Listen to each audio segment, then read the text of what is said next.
So this is business law. Fifth unit, important question is, who is company liquidator? Explain the appointment of company liquidator. What are the powers and duties of company liquidator in winding up of a company? So liquidator किसको बोलते हैं? Liquidator refers to an officer, एक officer रहते हैं ये, who is specially appoint to winding up the affairs of a company. जब एक company बंद कर दे रहे अपन, तो ट्रिब्यूनल की तरफ से, ट्रिब्यूनल क्या रहता है? ये एक स्टैचुरी बॉडी रहती है, एक जैसा अपने को कोर्ट कैसा है अपने को हाई कोर्ट वगैरह, वैसा जो है सो एक ट्रिब्यूनल भी एक स्टैचुरी बॉडी रहती, जो लिक्विडेटर्स को अपॉइंट करते जो भी कंपनी वाइंडिंग अप होती तब. तो लिक्विडेटर कौन है? ये एक ऑफिसर रहते हैं, who is specially appointed to wind up the affairs of the company when the company is closing, typically when the company is going bankrupt. अगर उन लोगों के डेब्ट्स मतलब एसेट्स की वैल्यू कम हो जाती ना, और जब कंपनी क्लोज कर देने का रहता, वो टाइम पे जो है सो ये ऑफिसर को अपॉइंट करते हैं, जिसको अपन लिक्विडेटर बोलते हैं. Appointment of a liquidator, the tribunal must appoint an. तो ये ट्रिब्यूनल बोली ना मैं आपको, एक स्ट्रेचरी बॉडी रहती है, ट्रिब्यूनल लिखना है आपको ये point. Must appoint an official liquidator को अपॉइंट करते हैं उन लोग as a company liquidator by passing an order. एक ऑर्डर पास करके एक लिक्विडेटर को कंपनी लिक्विडेशन के लिए अपॉइंट किया जाता ट्रिब्यूनल की तरफ से. The terms and conditions related to appointment is based upon performance, experience, qualification and size of the company.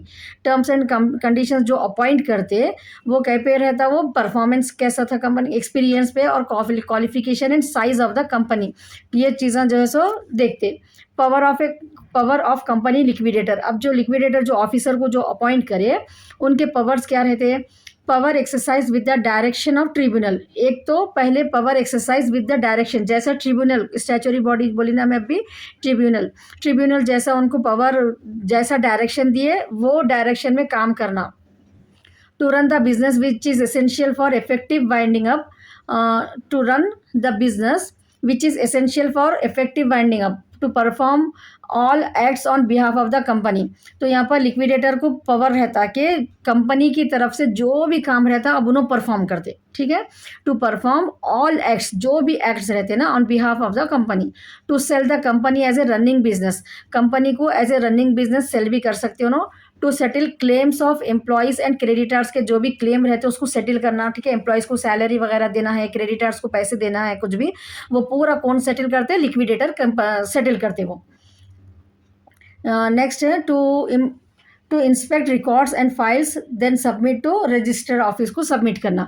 ये क्या है? Power exercise with the direction of the tribunal. ये आपको 5 पॉइंट्स लिखना है इसमें. रन करना है बिजनेस को which is essential for effective winding up के लिए.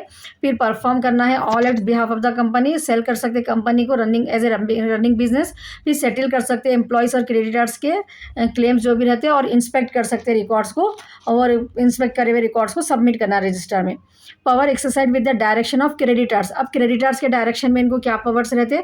The liquidation must act on all directions given by the creditor. Liquidator को क्रेडिटर जैसे डायरेक्शन दिए उसके बिहाफ में काम करना रहता. The liquidator must call for the meeting of the creditor to pass a resolution. पूरे क्रेडिटर्स को बुला के लिक्विडेटर एक मीटिंग रखते टू पास एक रेजोल्यूशन. Duties of company. अब कंपनी लिक्विडेटर की ड्यूटी क्या रहती? The company liquidator can start and carry out the proceeding of winding up of a company as per the direction of court. तो पहले liquidator की duty है कि उन्होंने जो भी काम कर रहे हैं वाइंडिंग अप ऑफ कंपनी के लिए, as direction by the court के जो है सो लीगल ऑर्डर के हिसाब से जो है सो उनको करना रहता है, वो ड्यूटी है उनकी. The company liquidator can file A declaration of appointment with in 7 days. 7 days के अंदर जो है सो डिक्लेरेशन ऑफ अपॉइंटमेंट देना पड़ता है उनको. The company liquidator shall submit report the tribunal within 60 days. अब ये कंपनी के बारे में पूरी इन्फॉर्मेशन, कितना लायबिलिटीज, कितना क्लेम कर रहे हैं एम्प्लॉइज को, क्रेडिटर्स को, वॉट एवर द एसेट, पूरी एक रिपोर्ट बनाना रहता है लिक्विडेटर को, ऑफिसर जो अपॉइंट करे ना उनको, और ट्रिब्यूनल के पास वो 60 डेज में सबमिट करना है वो रिपोर्ट को उनको. ये ड्यूटी है उनकी. The company liquidator can file A report in court if any fraud is committed in the company. में कुछ फ्रॉड हुआ तो एक फाइल, एक रिपोर्ट जो है सो कोर्ट में सबमिट करते हो. ये भी एक ड्यूटी है उनकी. The company liquidator will report to the court if any misconduct. अगर कुछ हुआ तो कोर्ट को जाते हो. The company liquidator can conduct meeting of winding up. के जो भी मीटिंग्स रहते हैं, अब यहाँ पर कौन कंडक्ट करते हैं? वो लिक्विडेटर कंडक्ट करते. उसके बाद एक final report of winding up is prepare होती है यहाँ पर, prepared and submitted to court by the company liquidator.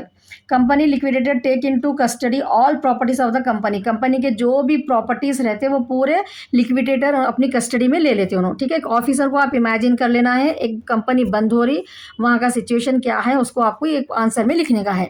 Meeting of creditors must B conduct, अब जिस जिसको पैसे देना है, किसके कितने देना है, लिक्विडेटर तो एक नया पर्सन है ना, ये ऑफिसर तो नया है, इनको तो पूरा कंपनी का नहीं मालूम था पहले से, तो इनको क्या करना रहता है, क्रेडिटर को बुला के, जो क्रेडिटर्स है उन लोगों को बुला के मीटिंग करना है, ठीक है। Meeting of creditors must be conducted by the company liquidator within 30 days में जो है सो मीटिंग भी कंडक्ट करना है। Company liquidator must maintain proper books maintain करना उन्होंने अकाउंट्स के, and must act as per the powers granted to him by the tribunal, से जो पावर्स मिलते हैं उनको, वो पावर को यूटिलाइज करके उन्हें पूरा काम करना रहता है यहाँ पर। It's clear no? If you have any doubt you can ask me. Now next topic we have compulsory winding up of the company, ठीक है। If you get the question relating to this compulsory winding up of the company, this question you may get in this way, what explain the condition under which company can be wound up on a compulsory ground, ऐसा आपको question आ सकता है ये, ठीक है। Explain in detail of insolvency और bankruptcy court. So company compulsory winding up of the company, कैसा भी ट्विस्ट करके आपको क्वेश्चन दे दो, ये आंसर आप लिख सकते हैं यहाँ पर। सो कंपल्सरी वाइंडिंग अप क्या रहता है, इन कंपल्सरी वाइंडिंग अप एक creditor ask the high court to wind up the affairs.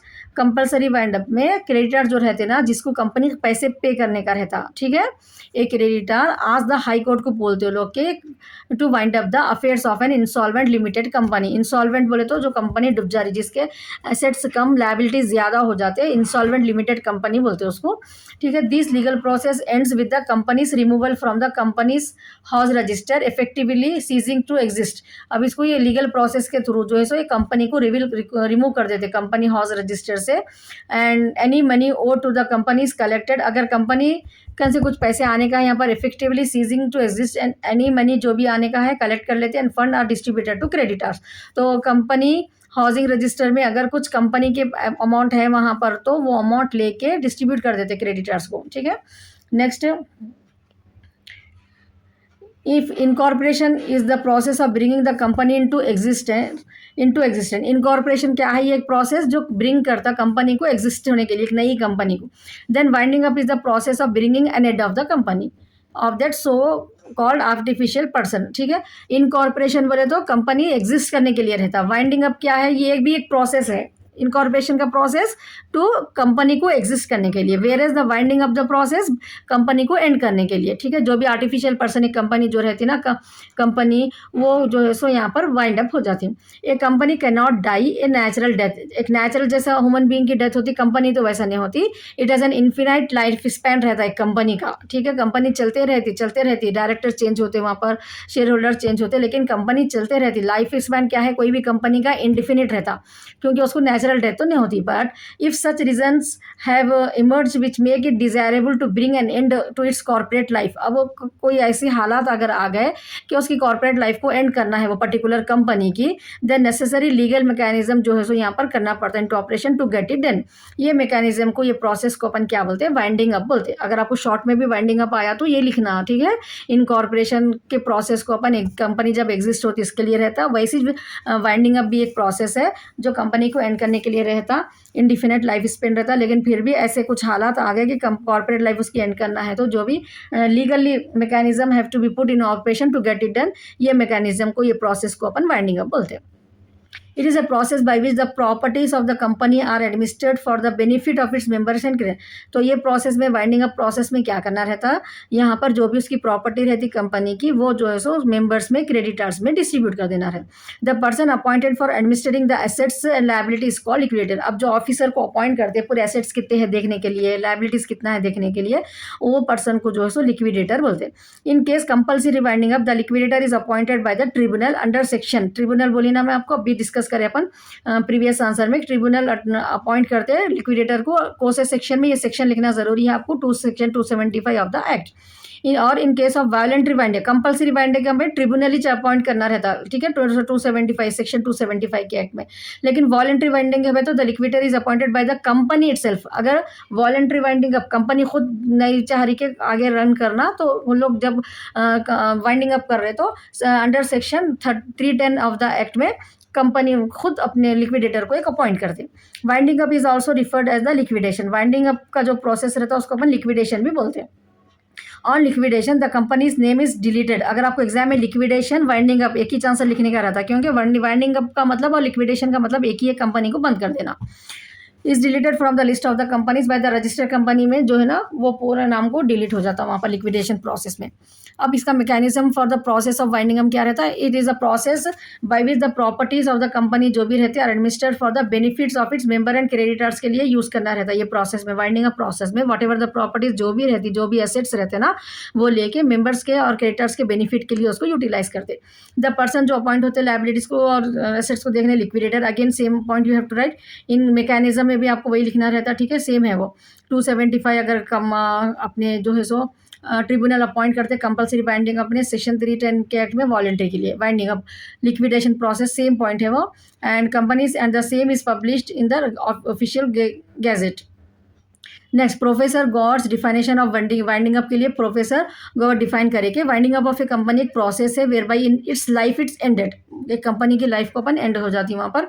And it's property जो भी रहती है एडमिनिस्ट्रेटर फॉर द बेनिफिट के लिए यूज होता है वो क्रेडिटर्स को मेंबर्स को देने के लिए। एंड एडमिनिस्ट्रेटर कॉल लिक्विडेटर को अपॉइंट करते हैं। Again again same point only. Pays the debts finally distribute surplus जो भी बचता वो लोग को दे देते। Consequences of winding up of order the tribunal must as soon as winding up order is made. ठीक है, जैसा ट्रिब्यूनल वाइंडिंग अप ऑर्डर दे देते cause intimation thereof to be sent to the official liquidator and register with in a period not exceeding 7 days से ज्यादा नहीं रहना from the date of passing the order.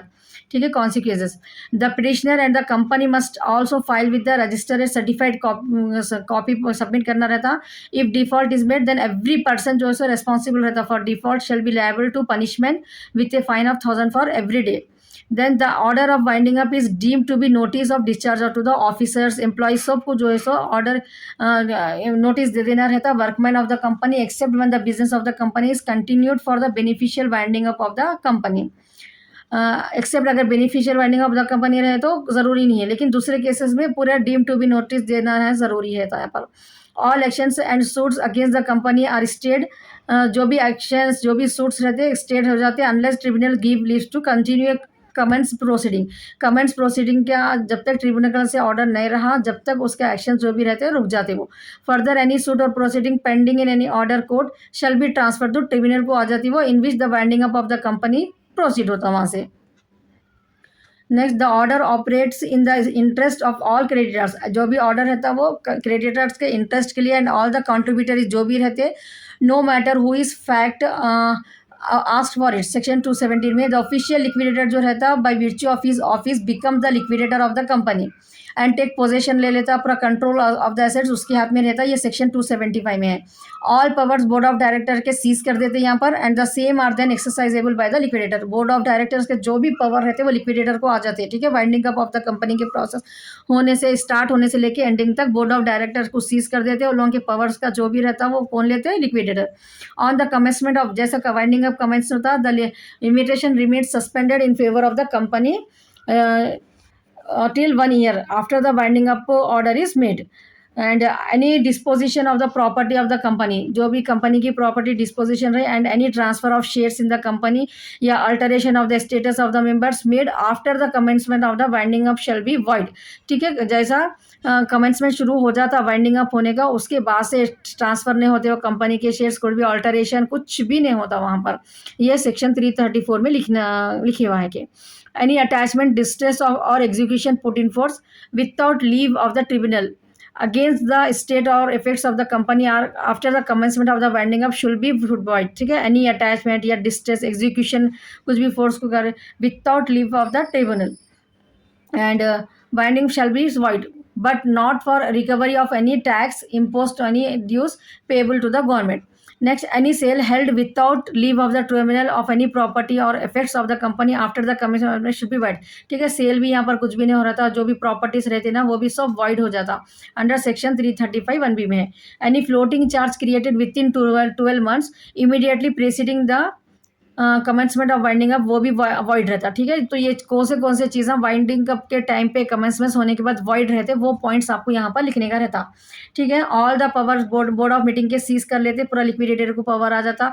एक बार commencement शुरू हो गया समझो, limitation remain suspended in favour of the company के लिए जो भी आते ना वो सब में जो है सो सस्पेंड हो जाते हैं। Any disposition of the property, transfer share, सब चीज़ों को रोक देते हैं। Alteration of the status of the members, सब ने कुछ भी नहीं होता, सबको वॉइड बोलते हैं। और जो भी distress execution put in force without leave of the tribunal against state, जो भी प्रॉपर्टी वगैरह रहती है ना आफ्टर कमेंसमेंट, वो भी पूरा वो रहता except payable to the government. फिर एनी सेल कुछ भी या without leave of the tribunal to any property, अगर कोई खरीद रहे बेच रहे ये कंपनी के, तो वो पूरे वॉइड रहते। Floating charge created with in 12 months, immediately कर देना रहता floating charge. commencement of winding up is void unless it is provided the company after the creation of charge was solvent, ठीक है। क्रिएशन करने के बाद चार्ज अगर सॉल्वेंट रहा तो वो अलग केस है, अनलेस अगर नहीं तो एनी फ्लोटिंग चार्ज जो भी रहते विद इन 12 मंथ्स इमीडिएटली जो pricing commencement of winding up वो पूरे वॉइड रहते, ठीक है। ये सेक्शन 332 में है। So with sections you have to write this points for the winding up of the company. So all the best, and don't forget to watch next videos, and don't forget to subscribe my channel. Please subscribe to my channel and watch all the videos relating to business law. You should be able, just by listening my videos and just revising these notes, you are able to write into the exam. You can't leave any bit, that I am guaranteed to you, because I am explaining in a simple way, and important answers only I am explaining you. Short answers already I have discussed. So first unit answers also there, fifth unit. If you have any doubt, if you want any explanation regarding to any particular topic, just you comment it, I will make the video especially for you. So all the best once again.